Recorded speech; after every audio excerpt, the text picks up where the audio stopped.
Welcome to Young Voices for Sustainability, a special segment of ESG Matters featuring inspiring youth in sustainability who are doing their part to drive the transition to a low carbon and climate resilient future. In each episode, we will have the privilege of hearing from outstanding young leaders on how they develop their passion for sustainability and related experiences. In this episode, we are very excited to have Celeste with us. Hi, Celeste. Thank you for joining us today. For having me. Let's begin with an introduction on your background and interests, as well as how you got started in your sustainability journey. I'm Celeste, a recent graduate from Ngee Ann Polytechnic with a diploma in banking and finance. During my 3 years there, I was the co-president of BA Green, the sustainability club of the School of Business and Accountancy, where I actively promoted sustainable habits among my peers.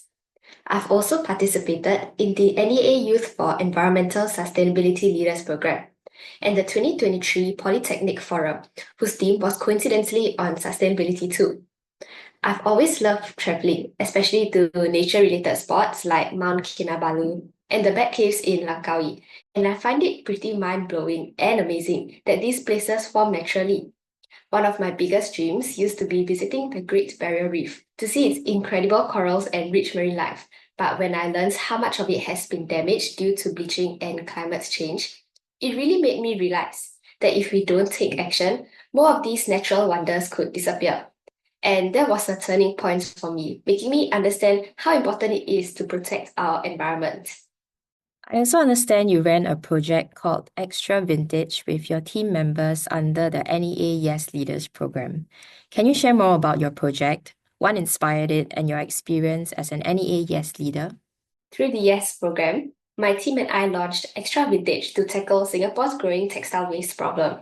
We set up pop-up thrift stores within Ngee Ann Polytechnic and various community spaces where students and members of the public could buy and donate second-hand clothes. Our aim was to raise awareness about fabric waste and to provide a simple way for people to give their clothes a second life instead of simply discarding them. The idea came from noticing how many youths often buy clothes online and sometimes only wearing them once or twice before moving on to the next trend. With sustainability becoming more popular among youths and many of them gaining their own identities through fashion, we saw this as a great opportunity to encourage circular fashion from an early stage. We hope that by targeting students, we could create a ripple effect where embracing second-hand fashion becomes the norm in the future. So far, we've had over 5 pop-up stores and have successfully saved over 150 kg worth of clothing from going to waste.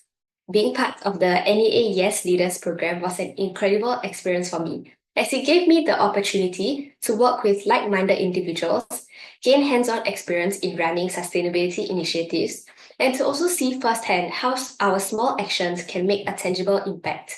It was very fulfilling to watch the public engage with our project, rethink their shopping habits, and even encourage their friends to try thrift shopping. Thanks, Celeste. So related to your project, I saw some statistics from the NEA that in 2023, only 2% of textile and leather waste was recycled while the rest was disposed. Why do you think Singapore's textile recycling rate is so low, and how do you think this can be increased? In the spirit of circular fashion, what is some advice you have for youth who are trying to tackle textile waste and reduce their own carbon footprint? Yeah, 2% is very low, but not surprising. There are a few reasons why Singapore's textile recycling rate is still so low, and one of it is that the way our clothes are made makes recycling really difficult. Most clothes aren't just one material. They are often a mix of fabrics like polyester cotton blends, spandex, or even different layers. While that makes them more comfortable or stretchy, it also makes them harder to break down and recycle. Recycling works best when materials are separated into pure waste streams. So, for example, glass gets recycled with glass and plastics with plastics. But with clothes, the fibers are so tightly woven together that it's really hard to separate them. Some brands are starting to make clothes with just one material to make recycling easier, but it's still pretty rare. Another reason is overconsumption. Fast fashion and e-commerce have made shopping way too easy. Platforms that we are familiar with, like Shopee and Shein, offer cheap and trendy clothes with quick delivery. So a lot of people end up buying more than they actually need.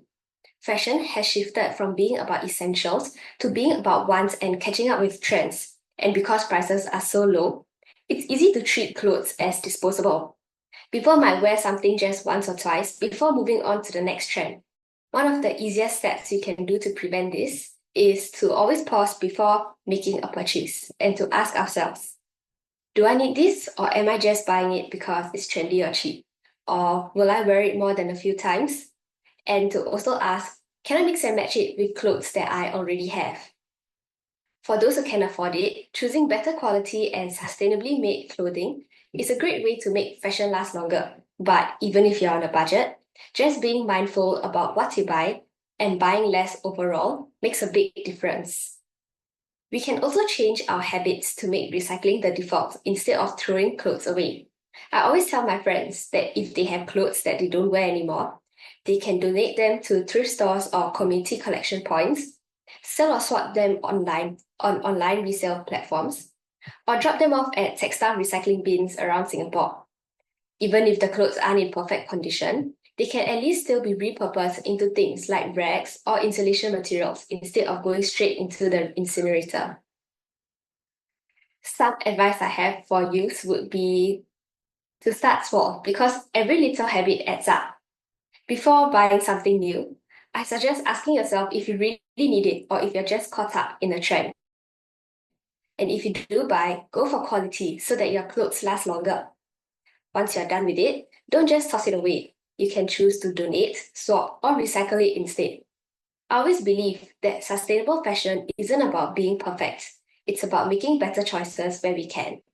That's great advice for anyone who wants to reduce their own carbon footprint, such as prioritizing quality pieces. I hope this chat has allowed the audience to think more about the textile waste they produce and be more mindful about what they buy. Thanks again, Celeste. Thank you.